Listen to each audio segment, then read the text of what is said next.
pertama, larutan garam di bawah ini akan mengubah warna kertas lakmus merah menjadi biru adalah titik-titik. Jadi di sini di soal itu dikatakan kertas lakmus yang mengubah warna merah menjadi biru. Berarti di sini dia meminta larutan garam yang bersifat basah karena mengubah lakmus merah menjadi lakmus biru. Nah, di dalam hidrolisis garam itu dibentuk ada 3 jenis. Yang pertama dari asam lemah dan juga basa kuat, yang mana ini akan bersifat basa.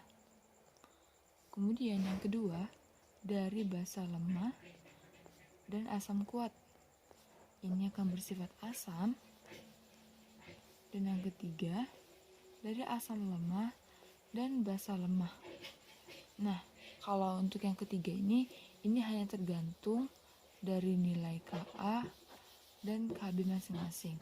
Kalau misalkan Ka lebih besar dari Kb, maka akan bersifat asam. Kalau misalnya Ka-nya lebih kecil dari Kb, akan bersifat basa. Nah, jadi kita akan melihat satu persatu dari jawaban yang ada. Yang pertama itu ada NaBr. NaBr itu terdiri dari Na+, dan juga Br-. Nah, Na+ ini tergolong ke dalam basa kuat, sedangkan Br- juga tergolong dalam asam kuat. Otomatis ini bersifat netral, bukan basa. Kemudian pilihan yang kedua NH4Cl, itu terdiri dari NH4+ dan juga Cl-, di mana NH4+ ini tergolong dalam basa lemah, sedangkan Cl- tergolong dalam asam kuat. Nah, ini otomatis akan bersifat asam. Selanjutnya ada CaCl2. Ini terdiri dari Ca2+ dan juga Cl-, di mana Ca2+ ini merupakan basa kuat dan Cl- ini adalah asam kuat. Maka ini akan bersifat netral. Kemudian pilihan yang keempat CH3COONa. Itu terdiri dari CH3COO- dan juga Na+. Ini merupakan asam lemah dan Na+ merupakan basa kuat. Nah, ternyata ini nih bersifat basa karena dia akan terdiri dari basa kuat dan asam lemah. Jadi jawaban yang benar adalah D, CH3COONa. Soal yang kedua, pH 50 ml larutan CH3COO 2 kali Ca 0,025 molar dengan KaCH3COOH sama dengan 2,0 kali 10 pangkat min 5. Nah, jadi di sini tuh diketahui CH3COO 2 kali Ca, yang mana ini tuh tergolong ke dalam asam lemah, sedangkan ini tergolong ke dalam basa kuat, sehingga senyawa atau garam ini tuh akan bersifat basa. Nah, untuk yang bersifat basa, kita akan menggunakan konsentrasi OH-, di mana rumusnya itu Kw per Ka dikali konsentrasi yang bersifat lemah. Di sini kan yang bersifat lemahnya adalah asam. Berarti dikali konsentrasi asam. Berarti dikali konsentrasi asamnya. Kemudian kita substitusikan data-data yang sudah kita ketahui, yaitu 10 pangkat min 14. Ini 2 kali 10 pangkat min 5. Nah, kemudian yang untuk yang konsentrasi ini kita cari terlebih dahulu, di mana CH3COO 2 kali Ca ini terdiri dari 2CH3COO- dan juga Ca2+. Nah, berarti kan perbandingan ini kan 2 kali dari perbandingan ini. Berarti hasilnya jadi 50 kali 10 pangkat min 3. Kita masukkan ke sini. Kali 50 kali 10 pangkat min 3. Ini kan bisa dicoret. Ini hasilnya 25. Oke, jadi kita cari lagi jawabannya. Berarti 25 kalau di akar hasilnya adalah 5. Sedangkan untuk perhitungan pangkat ini 17 dikurangi ini berarti min 12. Karena di akar jadi min 6. Nah, setelah itu kita cari POH-nya. POH. Berarti POH-nya sama dengan 6 kurang log 5. Lalu pH-nya 14 dikurang 6 kurang log 5. Tinggal kita kurangin aja. pH-nya sama dengan 8 ditambah log 5. Jadi jawabannya adalah D. Soal yang ketiga, pH larutan yang terjadi bila 100 ml larutan NH3 0,2 molar direaksikan dengan 100 ml larutan HCl 0,2 molar adalah. Nah, jadi dari soal itu yang dicampurkan adalah NH3 dan juga HCl. Dimana ketika mereka campurkan, mereka akan membentuk garam NH4Cl. Yang NH3 ini merupakan basa lemah, sedangkan HCl merupakan asam kuat. Nah, kita buat dulu mula-mulanya. Mula-mula untuk NH3 itu sebenarnya sebesar 20 mol karena kan 100 ml dikali 0,2 molar. 20 mol. Begitu juga untuk HCl. Kemudian yang terurai atau yang terurai atau terpakai ini berarti dikurang 20 karena kan dari sini udah setara nih. Kurang 20 ini berarti kurang 20 juga. Nah, untuk produknya itu ditambah 20. Nah, untuk sisanya NH3 ini tidak memiliki sisa. Begitu juga dengan HCl. Sedangkan NH4Cl ini ada 20 mol. Nah, ini nih dalam peristiwa ini dia ternyata hanya menghasilkan garam saja. Dimana garamnya ini bersifat asam. Karena terdiri dari asam kuat tadi. Nah, karena dia bersifat asam, maka kita akan mencari konsentrasi H+. Konsentrasi H+ ini apa rumusnya?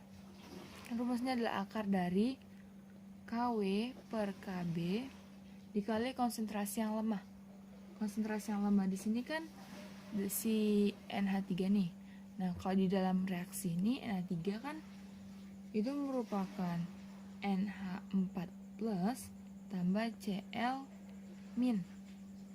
Nah, berarti kita buat di sini jadi konsentrasi NH4+ karena dia di sini bersifat lemah. Lalu kita masukin aja angkanya 10 pangkat min 14 bagi 10 pangkat min 5 dikali. Nah, di sini kan dari data NH4 ini yang kita dapat itu kan sebesar 20 mol ya. 20 mol. Kenapa 20 mol? Karena perbandingan yang ini dengan yang ini sama. Sedangkan ini dia 20 mol, 20 mol berarti ini juga 20 mol. Nah, apakah kita langsung menulis 20 mol ke dalam konsentrasi NH4+? Tidak ya, karena yang diminta di sini kan konsentrasi. Berarti untuk mencari konsentrasi itu kan rumusnya mol per V. Berarti kita masukin 20 milimol per 200 ml. Kita ini hasilnya kan 10 pangkat min 1. Oke. Kita kerjakan. Berarti ini 15 10. Berarti akar dari 10 pangkat min 10 adalah 10 pangkat min 5. Nah, ini kan masih konsentrasi. Ini minta pH. Berarti pH-nya sama dengan 5. Jadi jawabannya adalah C. Oke, lanjut soal yang keempat. larutan garam di bawah ini yang dapat mengalami hidrolisis dan mempunyai pH kurang dari 7 adalah. Nah, tadi kan di soal dikatakan hidrolisis, berarti hidrolisis itu adalah larutan garam. Yang mana larutan garam ini terbentuk kalau ada ion asam lemah ataupun basa lemah. Nah, karena yang diminta di situ mempunyai pH kurang dari 7, berarti kalau pH-nya kurang dari 7 itu garamnya bersifat asam. Bersifat asam yang mana asam ini akan terdiri dari asam kuat dan juga basa lemah. Nah, kita akan melihat satu persatu pilihan di jawaban. Yang pertama itu ada amonium nitrat. Amonium nitrat itu terdiri dari NH4+ dan juga NO3-. Yang mana NH4+ ini berasal dari NH4OH. Nah, NH4OH ini bersifat basa lemah. Kemudian NO3-. NO3- itu berasal dari HNO3. Yang mana HNO3 ini bersifat asam kuat. Nah, dari sini kan kita bisa tahu nih, yang ditanyakan yang terdiri dari asam kuat dan juga basa lemah. Nah, sama dengan pilihan yang A, yaitu asam kuat dan basa lemah. Berarti keduanya ini akan bersifat asam atau akan menghasilkan garam yang bersifat asam. Jadi jawaban yang benarnya adalah A, amonium nitrat. Oke, soal yang kelima. Garam di bawah ini bila dilarutkan ke dalam air akan mengalami hidrolisis sempurna. Titik-titik 1, 2, 3, dan 4. Jadi yang dikatakan di dalam soal itu, dia meminta yang hidrolisis sempurna. Hidrolisis sempurna, di mana hidrolisis sempurna ini terdiri dari garam yang terdiri atas asam lemah dan juga basa lemah. Jadi keduanya itu harus lemah. Nah, kita lihat satu persatu pilihan yang ada. Yang pertama NH4CH. NH4CN. Di mana NH4CN ini terdiri dari NH4+ dan juga CN-.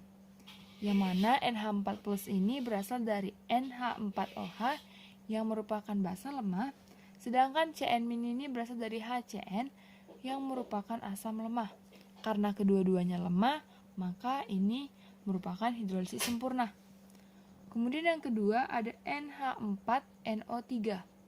NH4NO3 ini terdiri dari NH4+ dan juga NO3-. Di mana si NO3- ini berasal dari HNO3 yang merupakan basa kuat. Nah, karena cuma satu yang lemahnya, otomatis ini bukan hidrolisis sempurna, melainkan hidrolisis parsial. Kemudian yang ketiga, ada CH3COONH4, di mana ini terdiri atas CH3COO- dan juga NH4. Nah, si CH3COO- ini itu berasal dari CH3COOH yang merupakan asam lemah. Sedangkan NH4 ini merupakan basa lemah. Berarti ini merupakan hidrolisis sempurna karena keduanya sama-sama basa lemah dan asam lemah. Kemudian yang terakhir ada CH3COOK. Nah, CH3COOK ini berasal dari CH3COO- sama seperti di atas, berarti dia asam lemah dan juga K+. Nah, K+ ini berasal dari KOH yang merupakan basa kuat. Berarti ini bukan hidrolisis sempurna, melainkan hidrolisis parsial. Jadi, dari keempat pilihan itu, yang merupakan hidrolisis sempurna ada dua, yaitu yang pertama NH4CN, dan yang ketiga CH3COONH4.